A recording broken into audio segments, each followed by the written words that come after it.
ये दुनिया हर पल बदलती है, पर जो नहीं बदलता वो हैं घटनाएं। और मैं इन सभी घटनाओं का साक्षी। मैं हूं आकाश। मैं वो आंख हूं जो अपलक सब कुछ देखती है। मैं आपको अंधे धृतराष्ट्र के बेटे दुर्योधन और पांडवों के भीतर चल रहे महाभारत की कहानी सुनाने आया हूं। दुर्योधन जो जीवन भर पांडवों का दुश्मन बना रहा। नहीं, ये दुश्मनी बेवजह नहीं थी। बताइए, उसके पिता को गद्दी नहीं मिली हस्तिनापुर की सिर्फ इसलिए क्योंकि वो अंधे थे।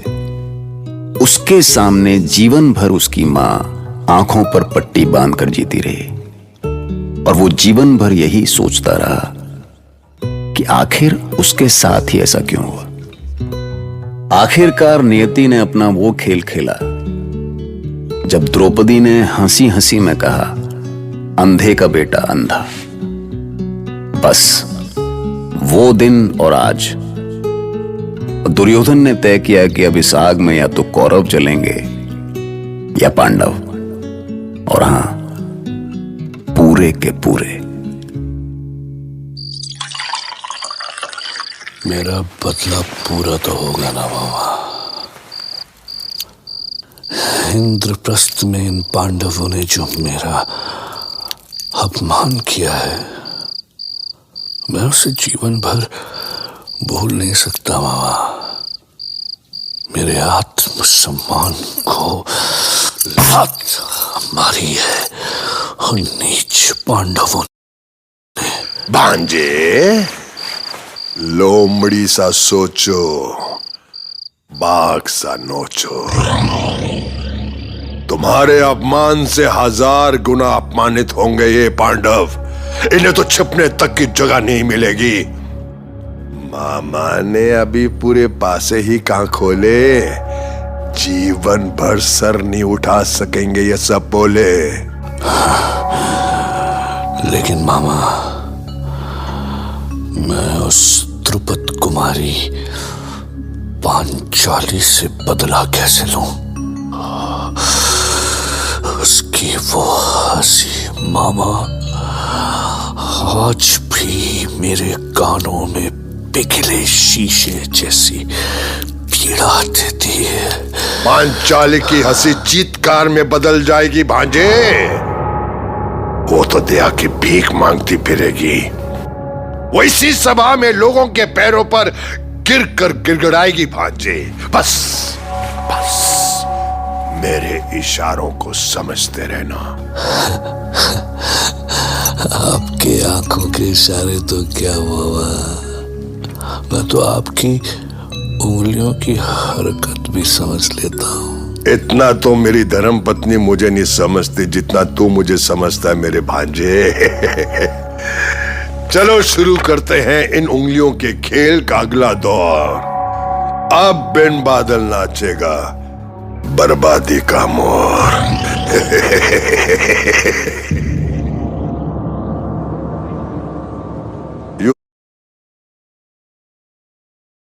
युधिष्ठिर महाराज, अपने 2 छोटे भाइयों नकुल और सहदेव को तो आप हार ही चुके हैं, पर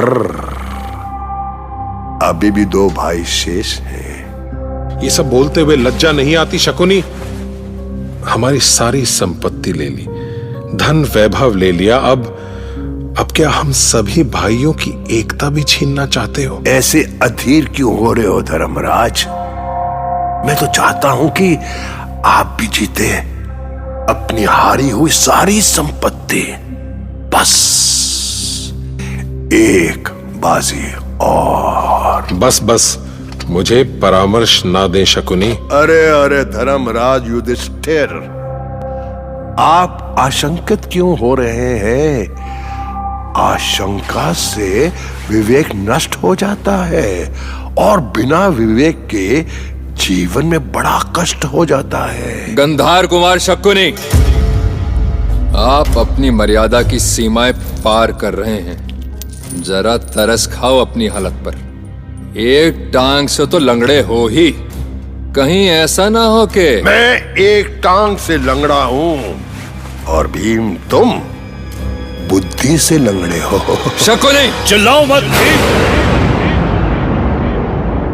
चिल्लाओ मत। इस सभा की मर्यादा भंग करने के कारण तुम दंड के भागी बन सकते हो।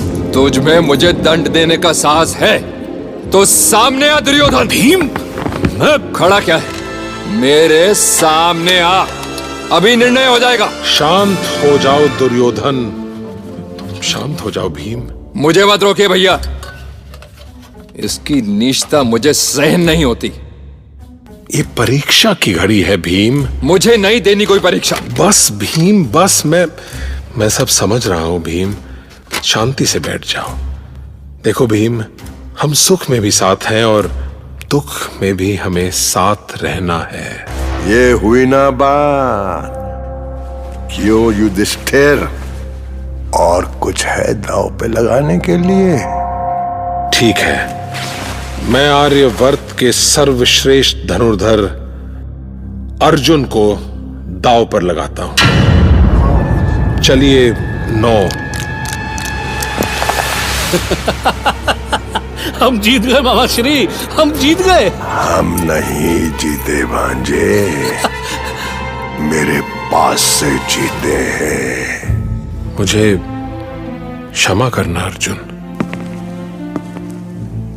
पितामह, मैं पांडु पुत्र अर्जुन अपनी इच्छा से आपके चरणों में अपना मुकुट और अपने शस्त्र अर्पित करता हूं। बस बहुत हो गया। मैं भारद्वाज पुत्र द्रोण अपने शिष्य पांडु पुत्रों पर हो रही अनीति और अत्याचार को सहन नहीं कर सकता। अहंकारी कौरवों, यदि तुम में अपनी शक्ति का इतना ही अभिमान है तो आओ, मेरे परशु के सामने आओ और मेरी युद्ध की चुनौती स्वीकार करो। आचार्य द्रोण,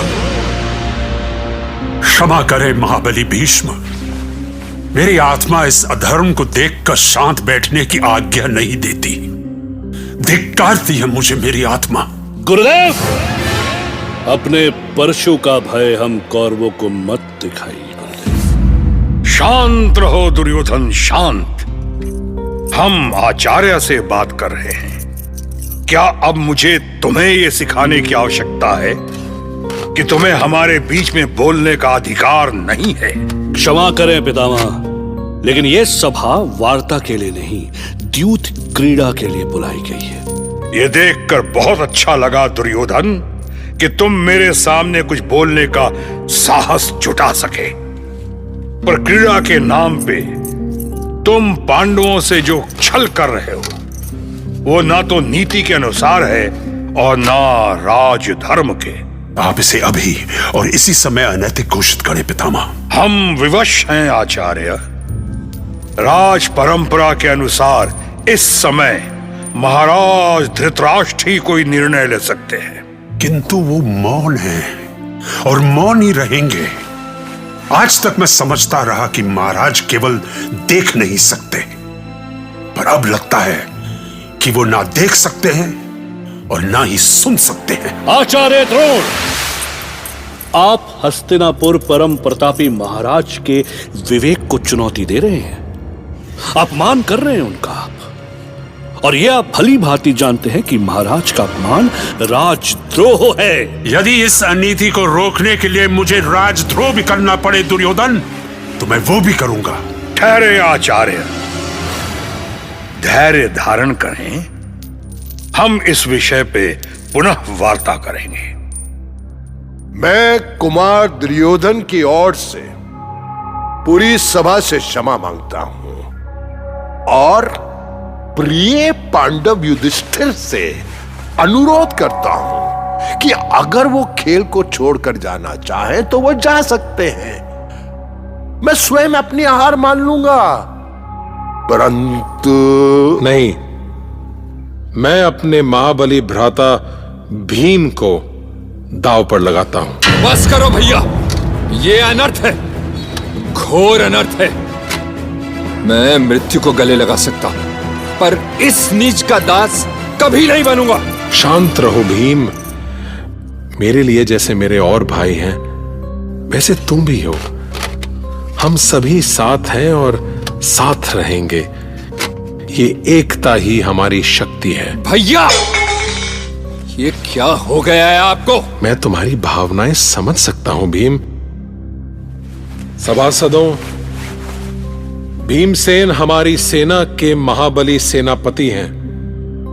मैं अपने इस प्रिय अनुज को दांव पर लगाता हूं। ये रहा 6। अरे अरे अरे अरे, ये तो फिर से हार गए। इंसान कितना हार सकता है? हमने तो आपको अवसर दिया था जाने का, पर युधिष्ठिर ठहरे धर्मराज, कहां हार मानने वाले हैं। पर हो सकता है इस बार ऊंट के नीचे पहाड़ आ जाए और बाजी आप जीत जाए। अब क्या सोच रहे हो भीम? अब तो तुम मेरे दास हो, मेरे सबसे प्रिय दास। चलो आगे बढ़ो और अपना ये राजमुकुट और अस्त्र शस्त्र पितामह के चरणों में डाल दो। चलो। यदि आपका सम्मान ना होता पितामह, तो अब तक मैं इस दुर्योधन की गर्दन तोड़ चुका होता। ना ना ना ना, ऐसा क्रोध उचित नहीं है प्रिय दास भीम। दास को इतना क्रोध शोभा नहीं देता। पर भ्राता युधिष्ठिर, आप अब भी जीत सकते हैं और आप अपने जीतने की आशा को मत छोड़िए।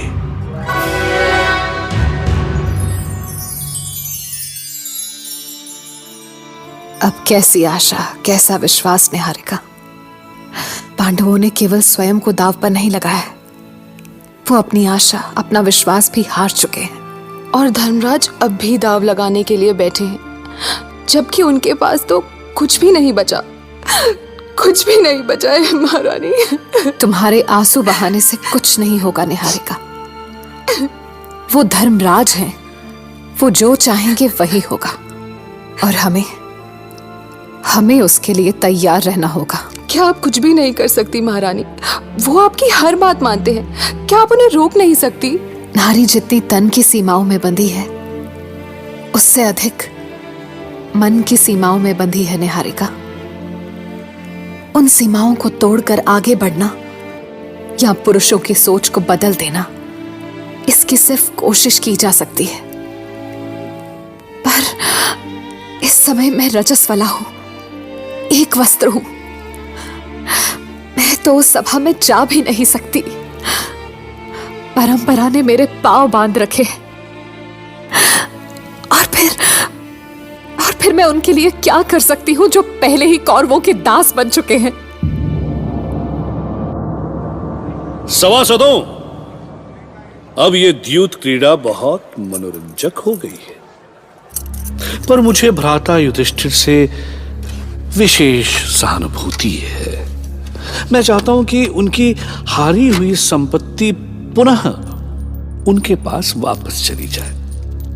पर यह तो तभी हो सकता है ना जब वो खेलते रहे। कितनी बड़ी बात की है भांजे, और सारी दुनिया अच्छी तरह से जानती है कि हम बहुत दयालु हैं। मैंने सोच लिया है कि यदि वो एक बार भी जीत गए तो उन्हें रहने और खाने का स्थान वापस लौटा दिया जाएगा। इस कृपा दृष्टि की कोई आवश्यकता नहीं है शकुनी। मैंने खेलना नहीं छोड़ा है और ना ही छोड़ना चाहता हूं। पर क्यों? आप इतना तो पूछ सकते हैं पितामह कि धर्मराज ऐसा क्यों चाहते हैं? खेल क्यों नहीं छोड़ना चाहते? क्या अभी भी उन्हें विश्वास है कि वो जीत सकते हैं? नहीं आचार्य द्रोण, युधिष्ठिर अच्छी तरह जानता है कि अगला दांव भी वो हारेगा। तो फिर क्यों खेल रहे वो? मैंने इन पांडवों को जीतने की युद्ध कलाई सिखाई है। ये पहली बार देख रहा हूं कि युधिष्ठिर हारने के लिए खेल उसकी पीड़ा केवल मैं समझ सकता हूं आचार्य, क्योंकि आज वो भी उतना ही विवश है जितना मैं। पहले उसने खेलना इसलिए स्वीकार किया क्योंकि निमंत्रण उसके तात धृतराष्ट्र ने भेजा था, और अब जब वो सब कुछ हार चुका है तो इसलिए खेल रहा है कि अपने भाइयों को साथ रख सके। पर दांव लगाने के लिए उनके पास अब है ही क्या? वो स्वयं है। अभी उसने स्वयं को कहां हारा है आचार्य। सभी भ्राता एक साथ रहे, इसलिए वो अपने भाइयों के बाद अपने आप को भी दास के रूप में देखना चाहता है।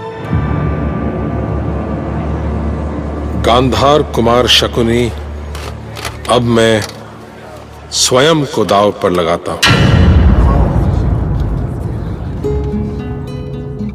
अब देखिए, एक महाभारत जो धर्मराज युधिष्ठिर के मन में चल रही थी, उसे पितामह भीष्म भी देख रहे थे। अब देखना पड़ेगा, सामने हो रहा है। देखते रहना एक्चुअली उनकी मजबूरी भी थी, जबकि धृतराष्ट्र की आंखें तो ईश्वर ने ही बंद कर रखी थी। भाई साहब पैदा ही अंधे हुए थे, वो देख नहीं रहे थे, पर संजय उनकी आंख बने हुए थे। अब ये समझना बहुत मुश्किल था कि ये सब देखकर वो खुश हो रहे हैं या दुखी हो रहे हैं। कोई नहीं समझ पा रहा था कि खुद को हारने के बाद युधिष्ठिर अब और क्या दांव पर लगाएंगे, जबकि उनका हारना तय था। Because Shakuni was there with the whole bag of his tricks. सुनते रहिए